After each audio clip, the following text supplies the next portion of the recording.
Olá!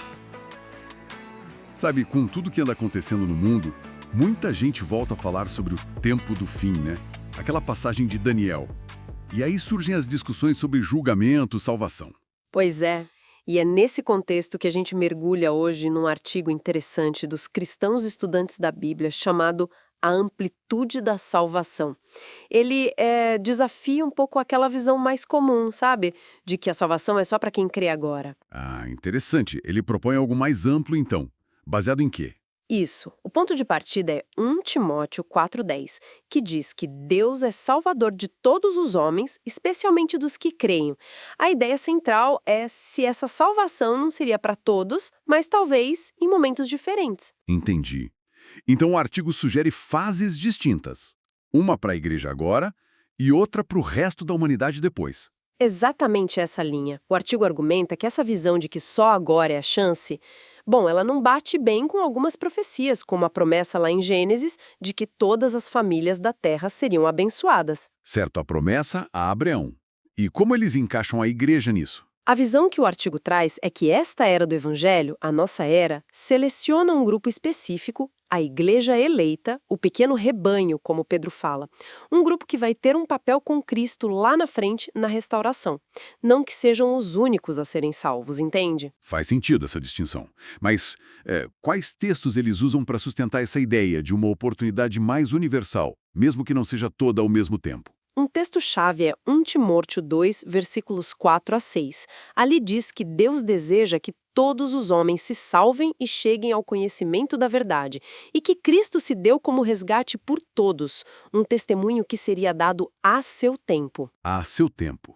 Isso sugere mesmo fases diferentes. E a ligação com Adão e Cristo, como entra aí? Entra com Romanos 5. A lógica é, assim como o erro de um só, Adão, trouxe consequências para todos, morte e pecado, da mesma forma, o ato de justiça de um só, Cristo, traz a possibilidade de justificação e vida para todos.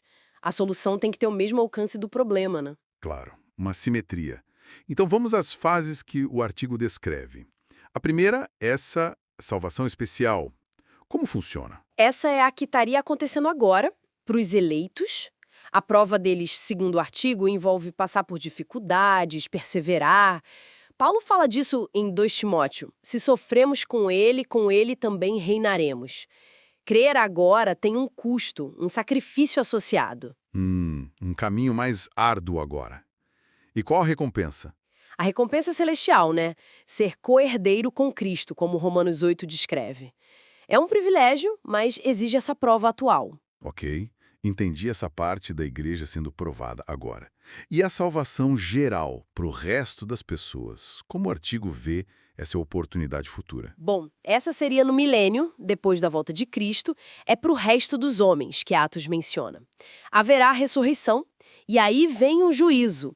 Mas o artigo interpreta isso não como condenação direta, sabe? Ah, não como condenação, e sim como? Como um período de 1000 anos, 2 Pedro fala do dia do Senhor como 1000 anos, para aprendizado e teste individual.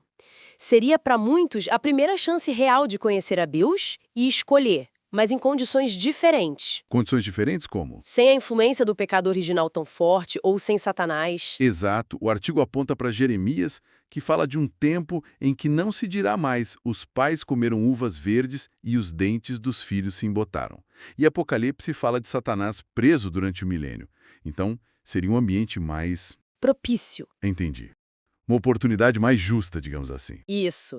E aí o sacrifício de Jesus, que 1 João diz que é pelos pecados do mundo inteiro, teria sua aplicação mais ampla. O objetivo seria aprender a justiça, como Isaías fala, conhecer a Deus de verdade. E onde entra a restituição de todas as coisas nessa história? O artigo conecta tudo isso. Atos 3 fala desses tempos de restituição, que viriam com a volta de Cristo. Seria restaurar o que Adão perdeu. Um tempo em que Jeremias diz que todos me conhecerão. Mas, atenção! Sim. Mesmo nessas condições favoráveis, o artigo lembra que Atos 3 também diz que quem rejeitar a Cristo naquele tempo, durante o milênio, sofrerá as consequências. A escolha individual ainda existe. Certo, a responsabilidade individual permanece. Então, para resumir, a visão do artigo é de um plano em duas etapas.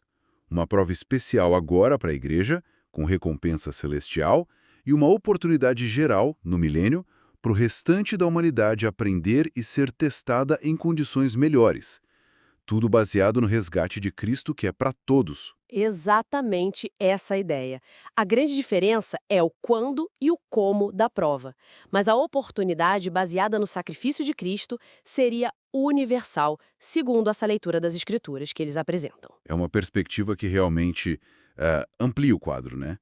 E nos deixa pensando, se essa visão estiver correta, como isso muda nossa forma de ver a justiça e a misericórdia de Deus? E o destino de tanta gente que viveu e morreu sem nunca ouvir falar de Cristo? Fica aí a reflexão.